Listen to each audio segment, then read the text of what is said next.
We on here? Ladies and gentlemen, welcome. It's such an honor to be here with you today. It's a beautiful day at a very historic place. Lieutenant Governor Henderson and I are so excited to be here. This is really our first opportunity in an official capacity to do, I guess, anything. So, other than drive. So we're very excited. We, of course, rural Utah is so important to us. As we launched our campaign, we made a commitment to visit all 248 cities and towns, and this was a very special stop for us during that 248 city tour to be at the Territorial State House.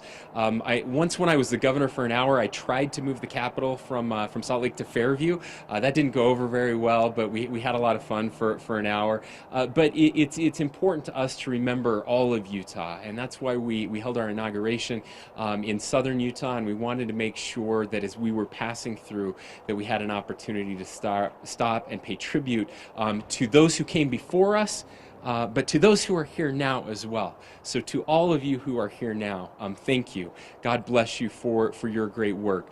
We have a couple, one official act and one symbolic act that we're going to do today. But I'm going to turn the microphone over to my Lieutenant Governor. She hasn't prepared anything, and that's the best thing about being the Lieutenant Governor is the governor just says stuff and then you get to come up. So, ladies and gentlemen, please welcome the 9th Lieutenant Governor of the great state of Utah, Deidre Henderson.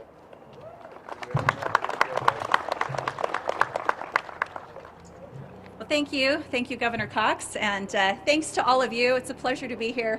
It's been an incredible day, really exciting day. And I said yesterday, as excited as I was for today, I'm really excited for tomorrow.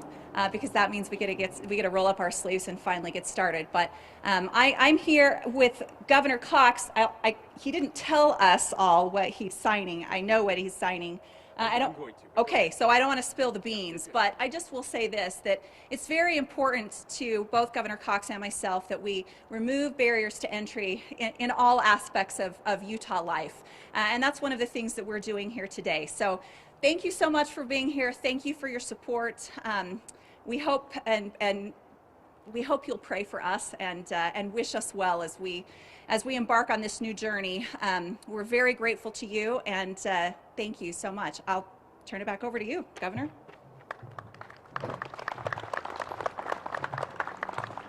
Thank you, Lieutenant Governor. So the two things that we'll be signing today, the first is an executive order, and this will be our first executive order as a new administration. And as the Lieutenant Governor alluded to, this is about occupational licensure. Unfortunately, over time, of course, we have regulations, and regulations are not bad in and of themselves. They're only bad if they don't do what they're supposed to do. And the nature of government is that it grows. And that's okay, again, as long as we're growing in the right ways and for the right reasons. But sometimes the very things that we did maybe many years ago don't make sense today because circumstances have changed. And even worse, sometimes we do things for the appearance of something good that actually have negative consequences. And we certainly see that often around occupational licensure. We say that we're putting regulations in place to protect people, when what it really does is protect people who maybe are in power or who already have the things that they need, and we end up hurting people who are trying to get into an industry, who are trying to make a living.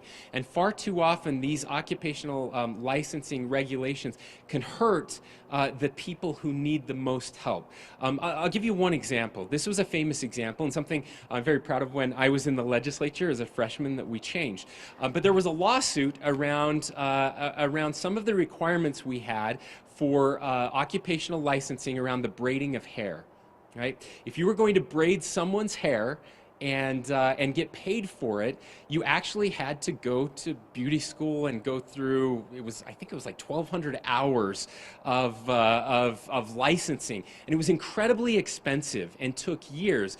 In fact, it took longer to get a license to braid someone's hair than it did to become a pilot, which doesn't make any sense. And you can imagine who that hurt, right? It hurt single moms who were trying to make a living for their families. It hurt people. There was actually a lawsuit, and the state lost that lawsuit, as we should have lost that lawsuit.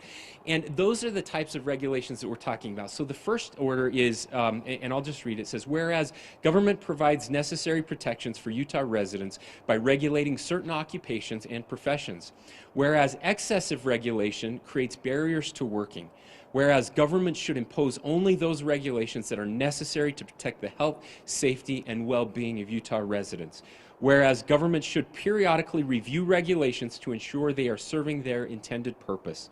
Now, therefore, I, Spencer J. Cox, Governor of the State of Utah, by virtue of the authority vested in me by the Constitution and the laws of the State of Utah, do hereby order that, 1, as used in this order, agency means an agency within the executive branch that establishes administrative rules or other regulations for an occupational or professional license, and 2, no later than June of this year, each agency shall review administrative rules and other regulations for occupational or professional licenses within the agency's scope of authority and identify rules and regulations that are no longer necessary or can be amended to reduce barriers to working while still protecting the health, safety, and well-being of Utah residents.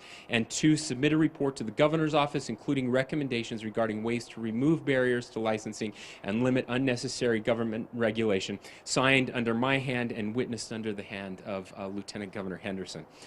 Now, the second thing that we will be signing is something that was announced a few days ago, maybe a couple weeks ago. Governor Herbert and other leaders from across the state announced that they would be signing the Utah Compact on Racial Equity, Diversity, and Inclusion. And in there, there's a declaration of 5 principles and actions to create equal opportunity. If you had an opportunity to listen to the inauguration this morning, you heard an incredible speech by Lieutenant Governor Henderson. And in that speech, she talked about Utah being a special place where everyone should have a voice, where everyone should feel included, where everyone should feel represented. Now, unfortunately, racism does still exist in our country. It was unfortunately a founding principle of our country and something that we've worked over generations to fix. We've come a long ways and we've gotten better, but we still have a ways to go. And we believe that Utah can be a leader in this space to make sure that everyone in Utah feels included and feels welcome.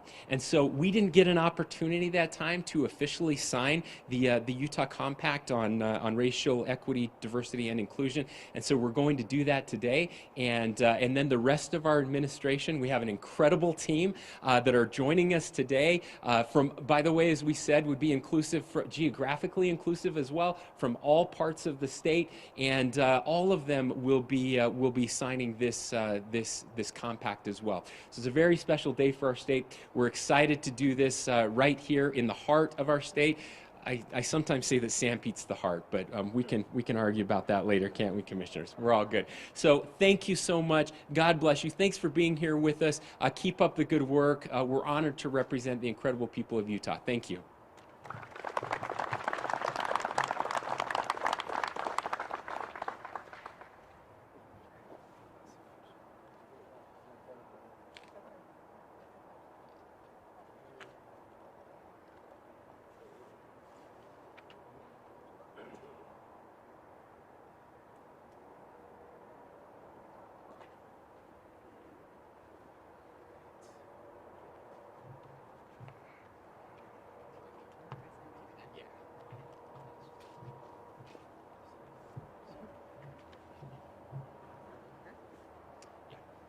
Just where it says last name. I'm sorry.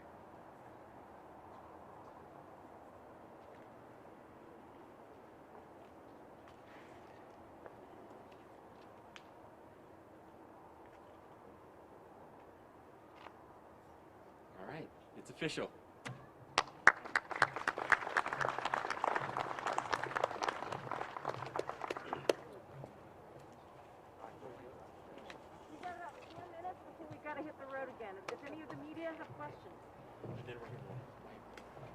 I think we'll take a couple questions and then we're going to light a cannon, I believe. It's tradition. All right, this is tradition. Are we going to light the cannon first? We're going to do it after you're done. Okay. We'll take some questions. Governor, From the media. Yeah, Ben, go ahead. What do you hope to accomplish, at least in your immediate, the next few days, weeks? Yeah, well, we have a lot to do, right? It's time to get to work, and we're not going to waste any time. So first and foremost, what you'll be hearing from us in very soon, in just a couple of days, we will actually be releasing our budget proposal, our official budget proposal. As you know, the Constitution requires the governor to propose a budget to the legislature. We have a legislative session that is just around the corner. This is a little later than normal, although last year Governor Herbert did release his budget after the first of the year. But in a transition, it's a little difficult as we're moving from one governor to the next. So we have been working on our budget proposals, and we're very excited to be announcing those. Of course, first and foremost, amongst everything that we will be doing is vaccine distribution. We will be bringing in this week everyone that is participating in vaccine distribution.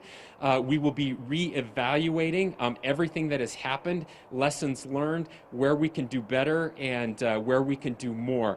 And I assure you that over the next few days and the next couple weeks, we will see a significant increase in the pace and number of vaccines being distributed. Other questions?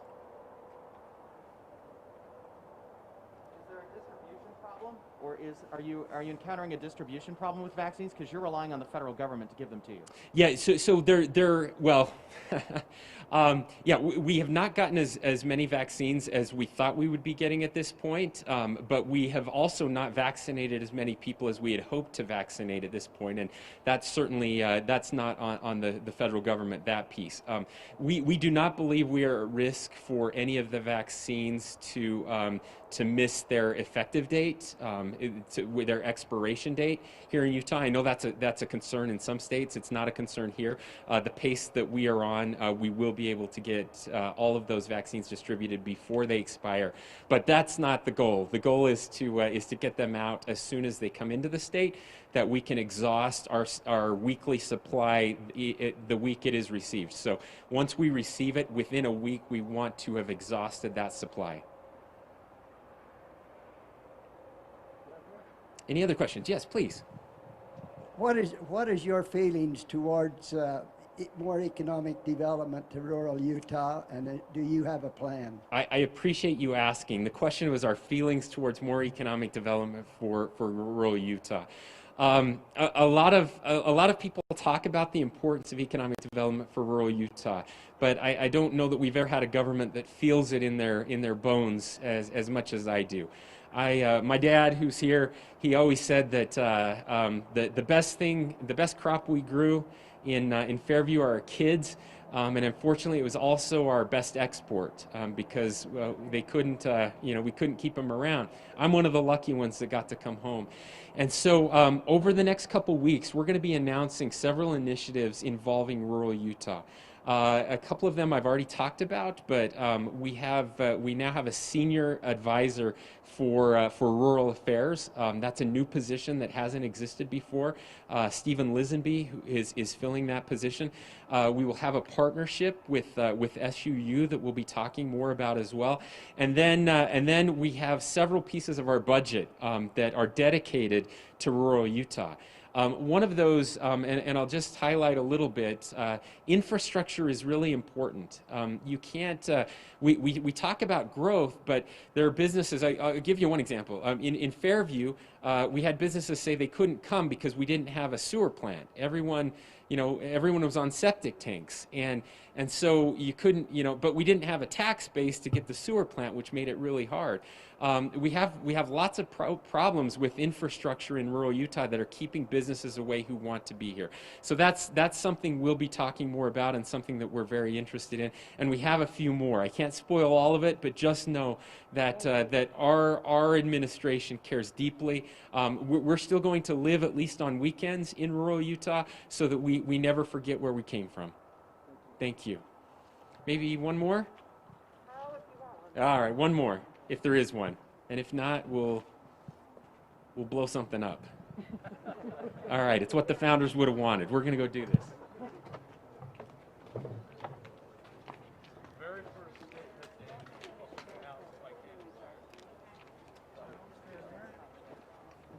It is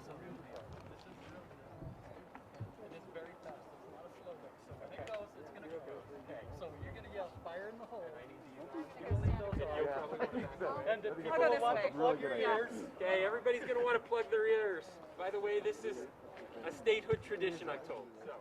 And the governor is going to yell, fire in the hole. It's tradition for us all. Yell it as well so we all know it's coming. All right. Ready? We're ready. Fire in the hole! Fire in the hole!